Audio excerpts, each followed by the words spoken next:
Swamiji found this website. He can't talk, that's why he's asked me, requested me.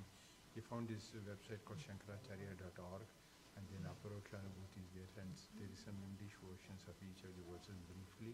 Oh. And he said, could you please announce it? I said, I'll let Guruji know about it. Yeah, good. We can. She's willing to download it and print it too. Oh, wonderful. The lady, Miss Rajalakshmi, who does the video streaming, she's willing to download. Good. Excellent. Okay, shall I just announce it? Yeah. Huh? Yeah, he will announce, Guruji will announce it. Right, and then I'll okay, very good. Excellent. very helpful. Very good. Thank you. Thank you so much.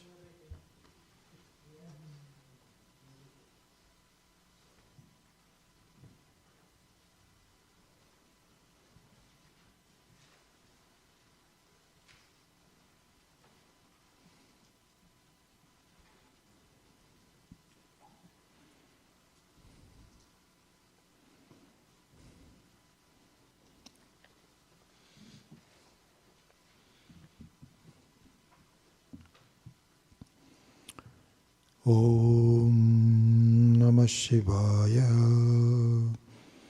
Om Sahana Vavatu Sahana Bhunaktu Sahaviryam Karavavahai Tejasvinavadhitamastu ma vidvishavahai.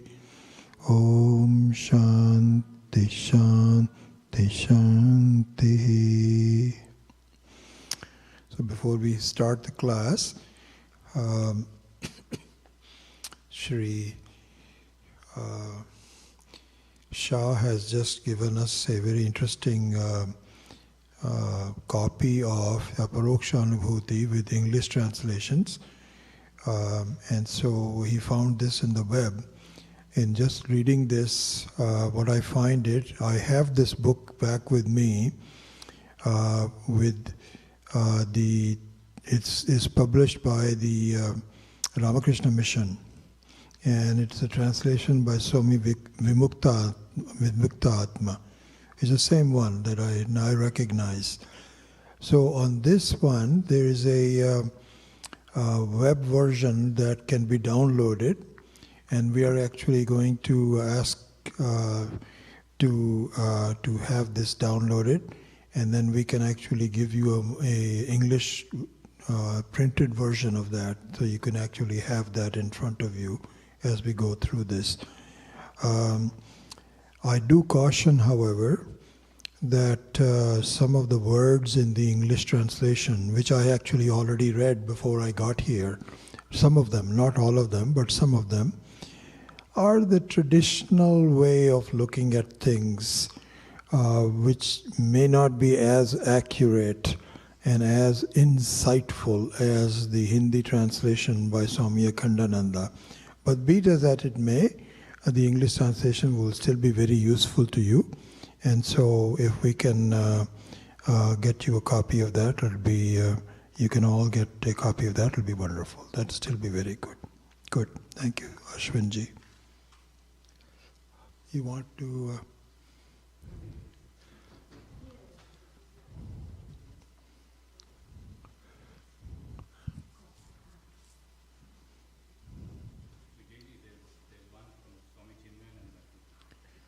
Oh, really? Okay, let me look at it.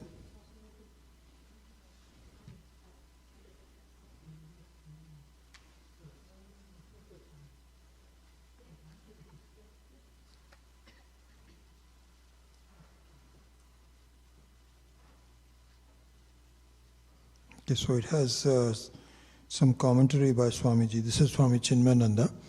Nareshji just gave me this. So I think that you can certainly order this and get this for yourself. But for now, to just look at a quick translation in English of the 144 verses, then we can give that to you fairly quickly. Okay, good. Yes. That's exactly what she's going to do. So she's going to download it and then make a copy of that. Or if you want to just look at it in your own.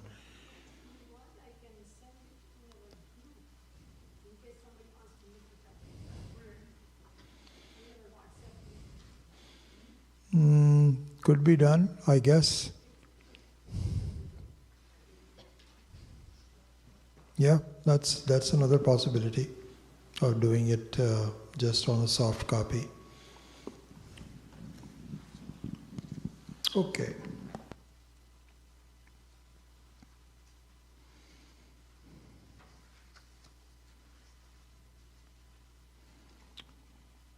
So we went through one of the words from verse number 26 called Niramayaha.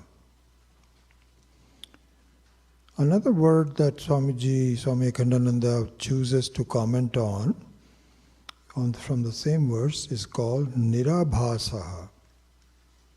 So let's look into that, what Nirabhasa means. Abhasa means a reflection. So, kind of like if you have the bhasa means a light. And so, if in reference to the sun, the sunlight is the bhasa. And the abhasa means the reflection of the light in some other way.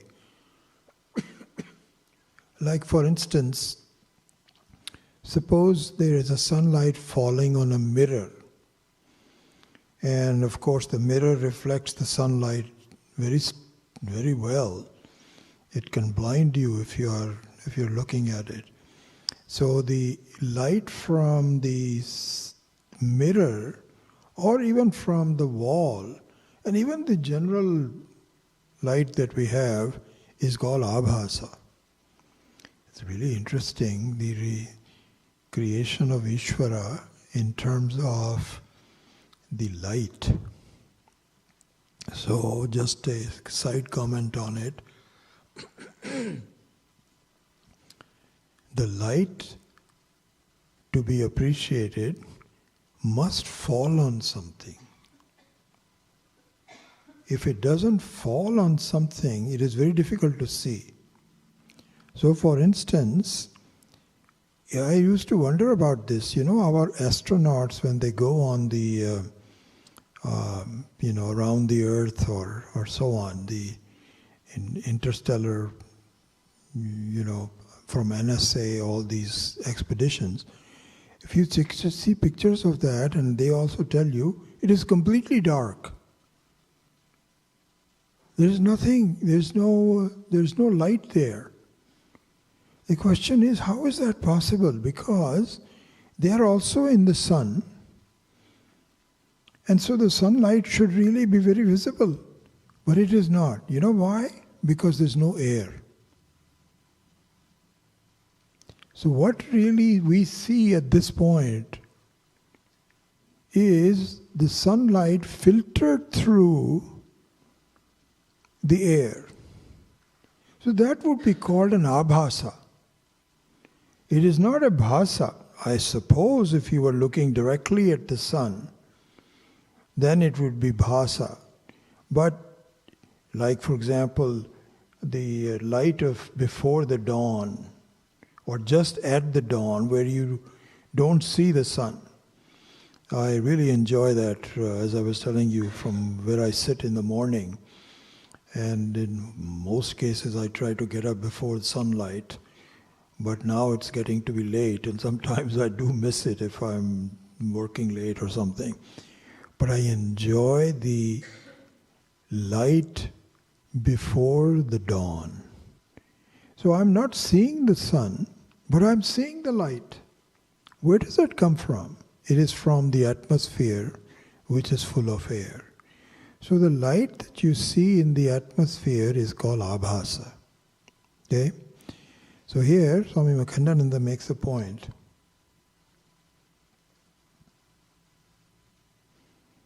in some other different ways. He says, Abhasa is a way to gain the knowledge of Paramatma. Abhasa, Nirabhasa. So that Nirabhasa means the Atma. Okay? So, this is interesting. Nirabhasa, you know what Nirabhasa would mean? Just close your eyes and think about it. What is Nirabhasa? It's bhasa. Nirabhasa means not reflected. But it is the real light. So the Atma's light is the bhasa. So here, Swami Akhandananda says, this abhasa is a way to gain knowledge of Paramatma. So he gives this methodology. He says, the light in the eyes, where did it come from? The light of the Atma is reflected through the mind.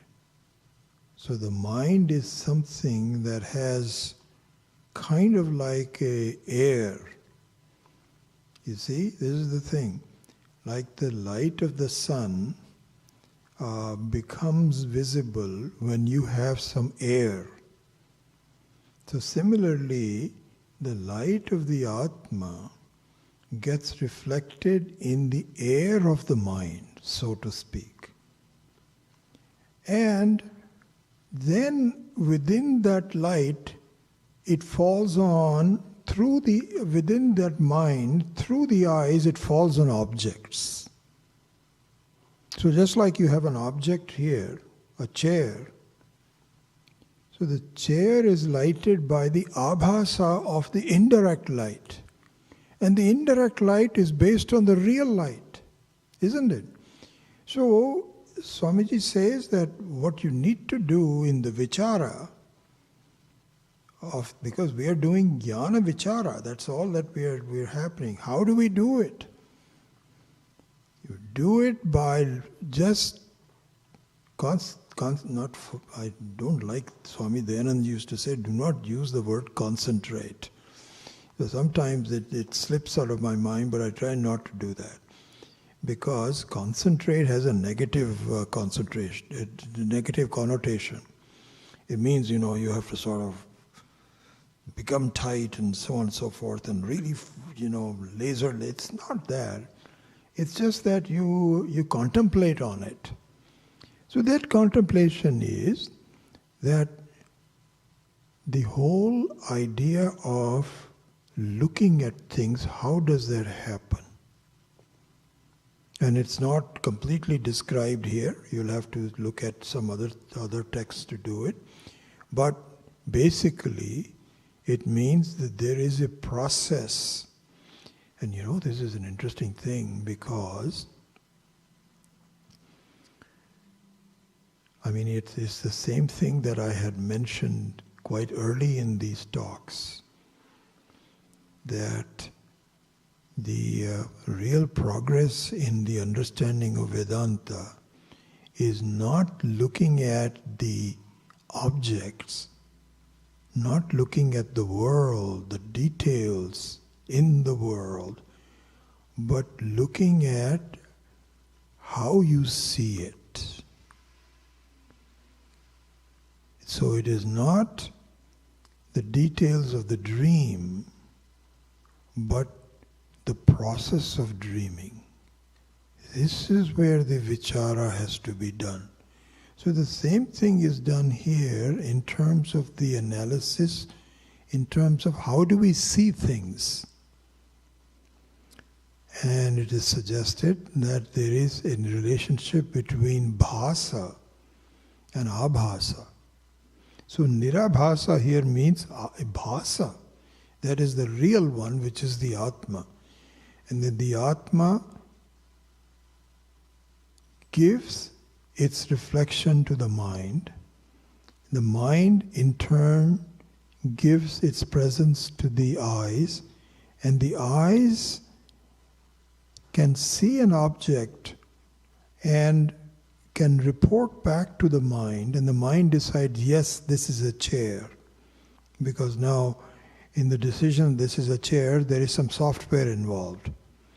Because you must know the name. So, for example, a 1-month-old baby, which I have in our home now, he's looking at the chair, but he doesn't say this is a chair. Why not? Because the software has not been loaded into his mind. There is no name given to it, and what this is it is not intelligible. The fact that you can sit on it, it's got 4 legs, and it's meant. None of those things are really there. So those has to be stored in the mind with training. So the software has to be done. But then, once that happens, but the process of looking, even a month-old baby is looking at the same thing as you and I are doing. All we are doing is we have identified this as an interesting object, something to sit on. And the baby looks at the same way. The baby has the same Atma, undeveloped mind, but a mind, eyes. So the baby is also looking at it. So the whole process, how the bhasa becomes abhasa, is something that we have to see. We have to be very familiar with it and really grasp it very well. So that is the name, that is the meaning of the word nirabhasaha in this verse number 26.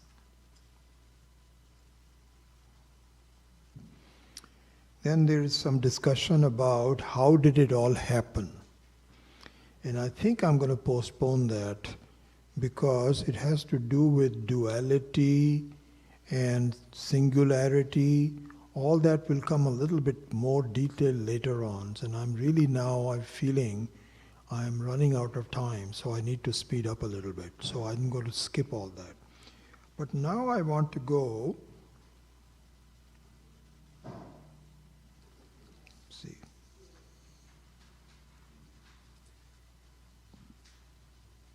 Yeah. There's about 2 or 3 words that I want to talk about. One of them is nirgunaha. Atma nirgunaha. So this is interesting because when you see the words like nirgunaha, you feel there are two reactions to seeing this word like nirgunaha. One is that you say, okay, it's nirgunaha. The other one is, how can it be nirgunaha? Means everything has some guna, so the Atma also must have some guna. So how can you, I remember that was my thinking too. How can it be nirgunaha? So this we have to understand what nirguna means. So, guna means, actually guna and vikara are 2 sides of the same coin. Guna means quality. In English, the translation of guna would be quality. So the guna means something that distinguishes it from others. It's a distinguishing characteristic. So when you say this is sweet, when you say the sugar is sweet, the sweetness of the sugar distinguishes it from bitter gourd or some other thing which is not sweet. So that is the guna. Bitter gourd has its own guna. Everything has a guna. So the important thing to see is that the guna means something that distinguishes it from others. Okay? And in fact, if you want, you can even extend this. Swamiji was talking here about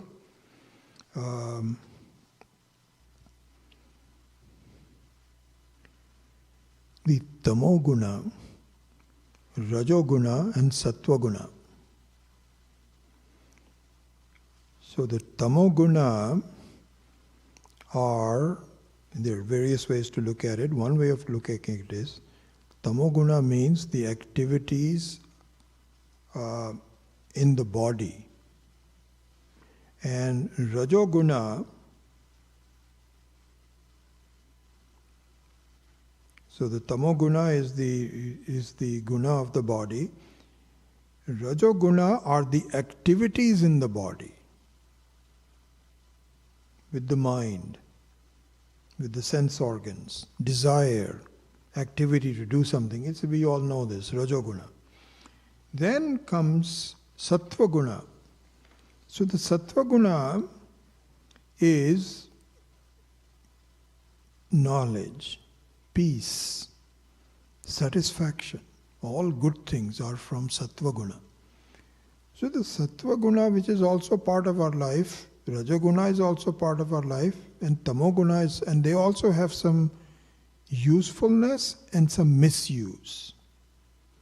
So the usefulness is, you cannot sleep until you are overcome by tamoguna. And you should not misuse it. I'm one of those people that cannot drink coffee just before sleeping. If I did, which I've done a couple of, actually coffee I have avoided, but once in a while if there is a birthday party and there is dark chocolate cake, I have had the mistake of taking a large portion of it. And at 2 o'clock I'm looking at my watch and saying, how come I'm not asleep? So I'm very careful now. If I take chocolate cake, I take a small portion only. So tamoguna means that you need to really, that's a very important thing. You cannot sleep without tamoguna, but you can misuse it. Same thing with rajoguna. Rajoguna is meant for you to get up and do things. And on the other hand, if you have misuse of rajoguna, you have too much desire. You have chanchalta, you're not willing to sit at one place and going from one place to the other, trying different things. That's a misuse of rajoguna. And the sattva guna is where you recognize where sattva guna is prominent and you utilize it. So here I remember when I was studying with Swami Dayanandji. In fact, I had not gone to PRC yet because I studied with him for 2-3 years before going to PRC. And what used to happen to me was that one good habit I had was that I work out in the morning. So I used to go to the high school in Los Gatos and run for 3 miles every day.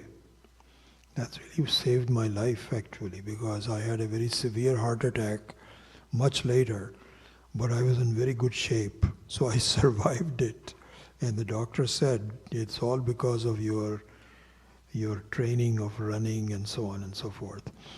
So anyway, early in the morning I used to wake up right away and go running. And then there was not enough time, then I will get ready, have breakfast and go to work at IBM. I used to work for IBM at that time. Then I met Swamiji. And possibly even Swami Chinmayananda even at that time, before that, because I met Swami Chinmayananda before I met Swami Dayananda. And they impressed on me that the morning time is best for meditation. And this is what it says when we said that pratar smarami hridhi samsparadatma tattvam. Pratar smarami. You can do any recollection during the day, but the morning is a very important one, because your mind is so quiet, naturally quiet. So I changed my habit. So afterwards, I would do meditation in the morning, and if I have time, I'll go running later. Even now I do the same thing. So I spend a lot of time and some time studying and meditating, but then I also work out around 10 or 11 o'clock. So I don't work out the very first thing in the morning. because that is a very precious thing. So that is the correct use of Rajoguna. Misuse of Rajoguna is that you don't think in the morning. You're not contemplating in the morning. You are looking at news and stuff like that. That's a misuse of Rajoguna. Anyway, the point is that all activities in my life have a guna. All experiences of my life have a guna. Some guna or the other is always there. The thing to see that all gunas disappear in the Atma. Why? Because the gunas depend on the Atma, but it is not inherent in the Atma. So similarly here also, we can take the dream analysis. In the dream, it's very possible that you have gunas in the dream. You have sleepiness, then you have desire, and you have peace. All of that is possible in the dream also. None of those are real as far as the waking is concerned. That is devoid of any. So it's devoid of. So this is the interesting part. This is why I learned this actually when I saw this. So it is not the guna that is disappearing in the Atma. It is the distinction of things which is disappearing in the Atma. The Atma has no distinctions, because all distinctions are in the Atma. So the waviness is in the water, but the water itself doesn't have waviness. It imparts its waviness to any wave, but by itself it is not stuck with it. Swami Tattvavidananda Ji, I used to remember, he used to give this example. He says, one of the properties of water is that it flows. So one of the properties of the water is that you can make waves at it. You cannot make waves in the air, and you cannot make waves in solid material. But in liquid, at the right temperature, you can kind of make a wave. And similarly, the flowingness of the water is one of the properties of the water. But it is not an intrinsic property of the water. It is not, if it was an intrinsic, so what is the definition of intrinsic property? Intrinsic property means that it never leaves it. Never. Flowingness can leave it. You have a glass of water which is just sitting there, there's no flowingness in it. There's no waves in it. I remember Swami TV giving that example, very good example. And so in that sense, the gunas are in the Atma, but not an intrinsic part of the Atma. This is what is called nirguna. Beautiful. Very good analysis. So that is the word nirguna. Similarly, and similar analysis, I'll just mention it because we've already done it with nirguna, is what is called in nirvikalpa. Nirvikalpa. So vikalpaha means the various imaginations and thoughts. It's called vikalpaha. All the kalpanas are called vikalpaha. Nirvikalpaha means, again the same analysis, that the vikalpas are like waves. Nirvikalpa means absolutely no changes, no flowingness. It is always still. quiet, peaceful.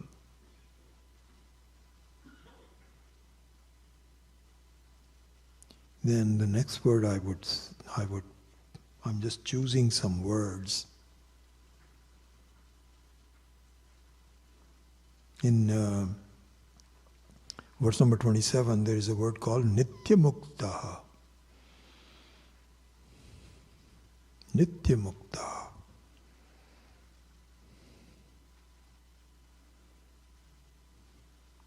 So nitya muktaha means it's not as though I have to remove my limitations.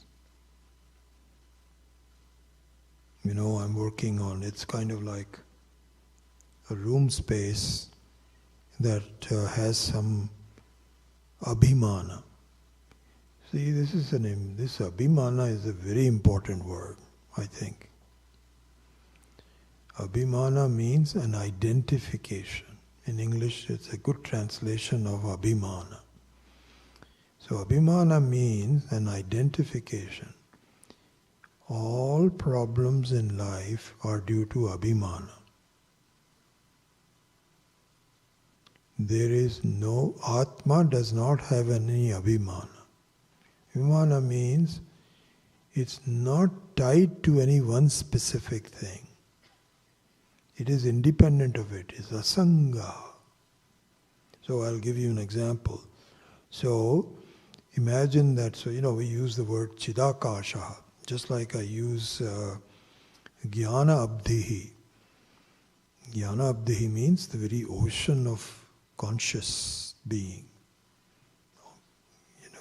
Conscious, the ocean of jnanam. Again, I tried not to use the word consciousness. So this means the ocean of jnanam. Okay? Another way of looking at it, and that has one issue that one has to deal with, which is an ocean by itself has movement. Even though the flowingness is not the intrinsic property, but at least it can move. So when I say jnana abdhihi, you might think it's kind of like an ocean with going up and down.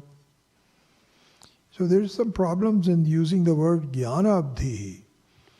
But those problems disappear in, I think, a better version of that, which is called Chidakasha. Chidakasha. I think it's a very beautiful one. But I chose the jnana abdhihi in order to focus on jnanam as the very basic of it. But then if we use the word chidakasha, just imagine this. This is the explanation for the abhimana. Chidakasha means, suppose you have, which is true, it is not as a suppose or anything, this is the real fact. Atma is like akasha. And the akasha is where everything happens, without touching it. So as we saw, the blueness occurs in akasha, without touching it. It accommodates. Somebody says, Ishvara must have asked, said, hey Akasha, is it okay if I make you appear like blue? He says, sure, do it. Good idea. So the blueness, similarly, the Akasha can be dark. In the sunlight it has some blueness. In night time it becomes black. In New Delhi it is so polluted you cannot even breathe. But the Akasha says, what pollution? I don't understand what we are talking about. So there's no touching of it. But, so suppose you have an Akasha that has jnanam, that has chit swarupa, that I am the Akasha. And really that is what Atma is. The Atma is like Akasha, plus a chit. So like an akasha means that it is formless, anantaha. It has no limits whatsoever. Satyam jnanam anantam. But it has jnanam. This is what is called chidakasha. So this is the chidakasha. Now, you can have portions of akasha which is based on abhimana. Abhimana. This is okay in Vyavaharika Sat. We just did this when we were forming a group to come here. And so Chandra and others were working on getting a couple of cars, how many people are going to come from EWR, and so on. So we said, please everybody, do not carry anything more than a carry-on. Because last year we had one of the people that came here who brought a big box because he was a runner, he brought a lot of things and so on. That took like 3 times as much space. We couldn't really fit everybody. So we made everybody a request that please just only bring carry-on so that you can all fit into the trunks of the cars. So this is an abhimana. You are only allowed a small space. And you cannot say, space is unlimited. I can bring anything I want to. But no, for a particular purpose, you have to do a small space, big space. So the big space and small space are all abhimanas. Atma has no abhimana because it is chidakasha. Inside of that, through the upadhis, you may have small, big, polluted, dark, white, blue, whatever you want to do it. But by itself there is no, it's asangoham. This is really the reality of the Atma. Chidakasha.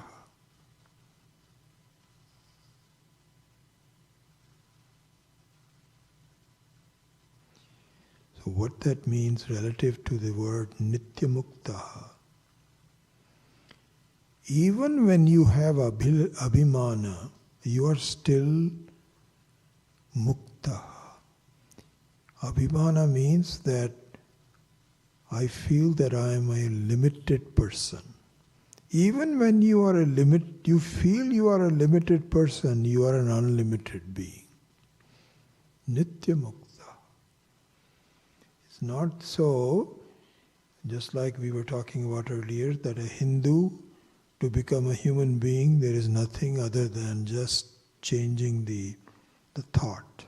Similarly, if a room space gets, supposing this room space or a smaller room, let's say one of the bathrooms, restrooms. So the restroom says, I am just a small restroom and smelly half the time, people use it and so on. I want to be like this beautiful hall. So that person says, no, you are not a restroom. It's the same space, my foolish person. You are to give up your abhimana to these walls. You have a false abhimana that you are just a small one. You are the same as the big one. And you can talk to this guy who feels very superior to others. Look at this. In fact, I remember, I don't know if any one of you were involved, when some of the people with Swamiji designed this. It's a very beautiful thing, and it was a very difficult thing to put these wood pieces and make them curved. So you see there are multiple layers.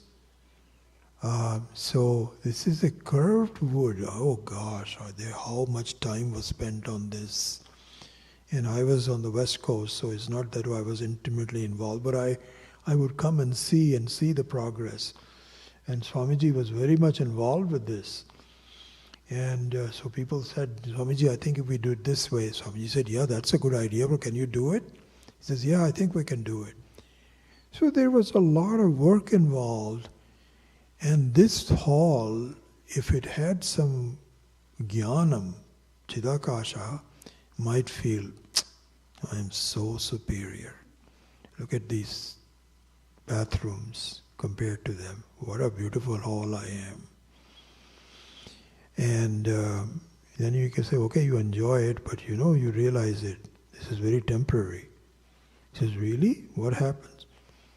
Some earthquake, which of course doesn't occur in this part of the country, but in California, we are all very vulnerable. Any one earthquake and the whole house is gone. So this is very vulnerable. But nothing happens to the space. So if you lose the abhimana, you keep on repeating yourself, I am not just this hall, I am the total space. Makes a big difference. Because right now, it's very interesting how the ajnanam works. Right now, your main thing is with the walls, and you are enclosing the space. You're saying, I'm a big room, big hall. So your main thinking is with the walls, and the secondary thinking is with the space. If you change it and your primary thinking is with space, all buildings are enclosed in space. You can pretend that I'm enclosing you. You cannot enclose me. You are very vulnerable. Nothing ever happens to me. No time, nothing will happen.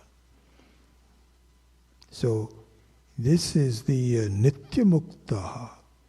Nitya muktaha means, please see that even when you are limited limited because of your abhimana, not because of your reality. This is what is called nitya muktaha. Then there's a couple of other words that I want to talk about.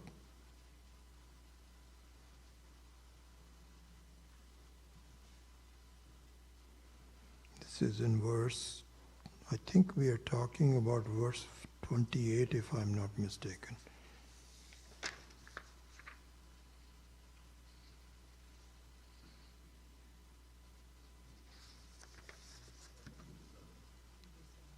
It says 27. So now let's talk about 28. In 28, there's a couple of words that I want to focus on, and then I think we are done with the whole topic. Then we'll go to the another topic. So in number 28, there are two words. One is called Nishchalaha, and the other one is Anantaha. Nishchalaha and Anantaha. So just look at that. So I make a mistake with respect to both space and time.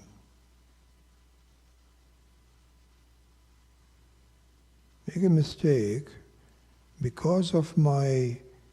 So this is the nature of ajnanam. The nature of ajnanam is that you are making multiple mistakes. Even though you just have you have one big ajnanam, I don't know, but its effects are in multiple spheres. One of the spheres, or locations, or actually we're talking about location here, one of the aspects, let's say, using the right word, is the confusion with respect to space. Okay? So let's look at it this way. So, when you are walking, or when you are moving from one place to the other, you're sitting there and then you decided, no, I want to go to that chair. So this is what is called chalanam. means that you are moving. And so your experience is, I am moving. Okay? The question is, are you really moving or not? The answer is you are not. You are not moving. You are not moving. Why? Because you are the Chidakasha.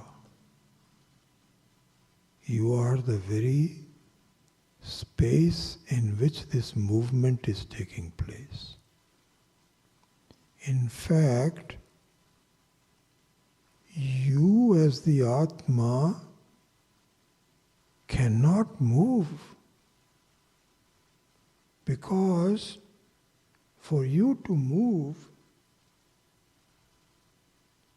you must have one space where you are and another space that you want to go to. It's like saying that there are two spaces, and the space cannot move. Only the room space can move, but the whole space cannot move. So the Atma, you, I keep saying Atma, I should just say you. You cannot move. What happens is that this body that you think is you is moving within you. You're not moving.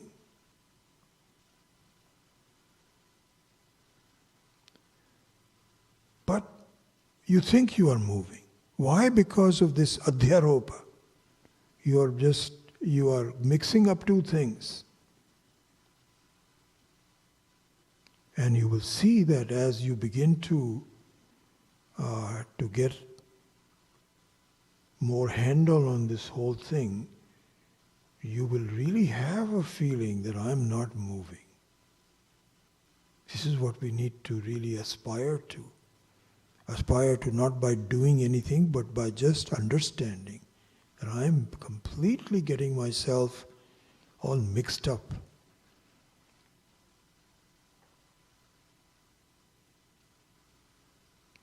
Here, Swami Akhandananda is in another book, had made this very beautiful point. He says, look at the state of the direction like east or west, north or south. State of the direction. Is it not completely relative to where you are? What is east for you may be west for somebody else. It is highly individualized. You go to Paramatma and say, Paramatma ji, are you on the west or the east coast? He says, I don't understand what your question. Say that one more time. There is no east or west.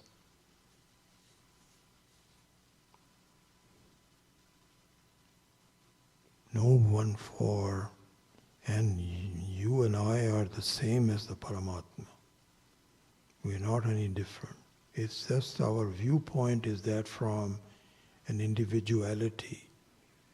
So, the word Nishchalaha clarifies my relationship with Desha, with space.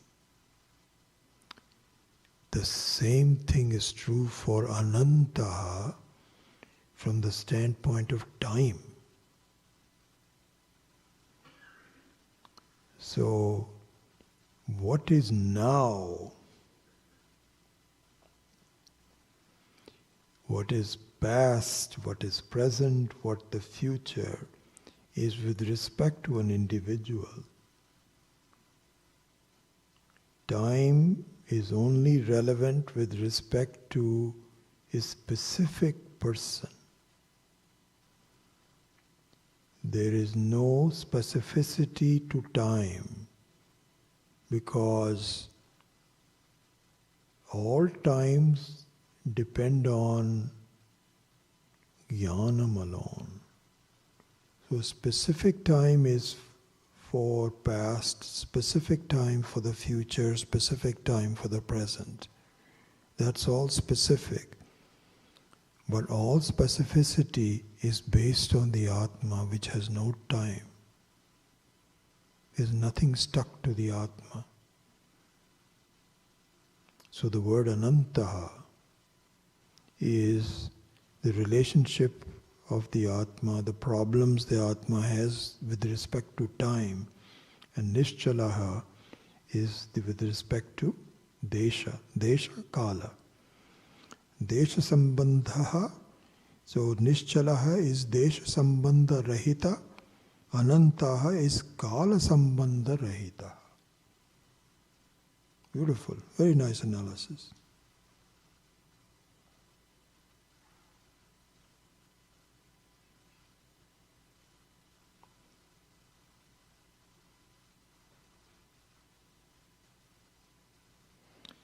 Then, the last word that I would comment on is Shuddha.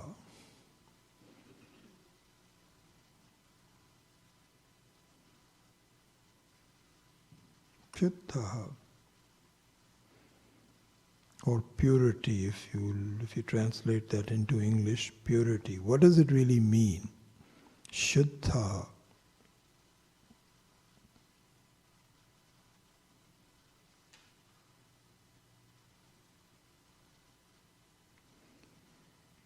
Shuddha again has the same analysis as all the other ones that we have done.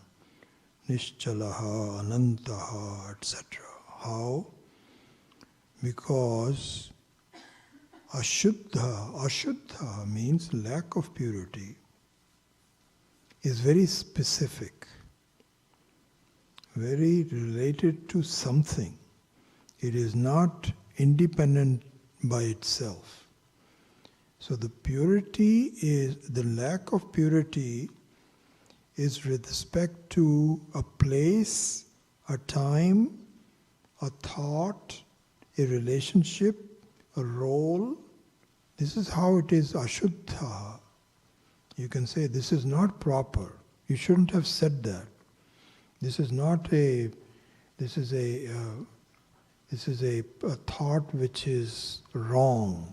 You shouldn't have said that, and you shouldn't have even thought about that. So that means that in a given situation, there is Ashuddhi. But the Ashuddhi also needs the Atma. So the Ashuddhi is also like a wave. Again, the same analysis. So the Atma is devoid of any Ashuddhi. It is not really touched by any Ashuddhi. It is by nature Ashuddha. So the very word of Shuddha also is very similar in terms of the analysis. The whole thing is really, as you know, Adhyaropa Abhavada, that there is a false imposition, and I think that this movement is a very good way to I remember when I met Swami Chinmayananda, that's the meditation that was very useful to me. I still remember where we did that in where he had the Jnana Yajna, and why this was in 1974, and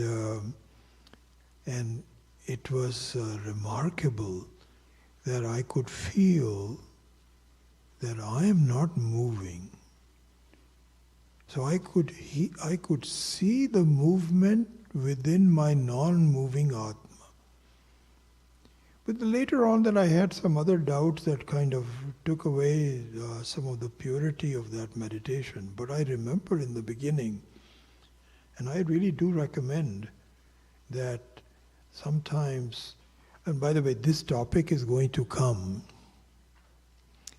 in great detail in the Nididhyasanam section. In the Nididhyasanam section, which I think many of the California people have already done, there is this revisiting of Desha and Kala. So, for example, I'll just quickly in the next couple of minutes point out what I mean by that, because it is related to what we are going through. So there so the question is, how do you meditate? That was that's the section of, even though I'm late but I think I want to definitely do that section. It's a very important section, very useful section. So in one of those things, there is Desha and Kala. Where do I meditate and when do I meditate? This is the Nididhyasana. Okay? So in terms of Desha, it is said, wherever you are is an excellent chance to meditate. How? Just look at this in terms of Nishchalaha. If you're walking, let's say you're walking to lunch, my recommendation is don't talk to people. Now, I'm really serious. Be as quiet as possible.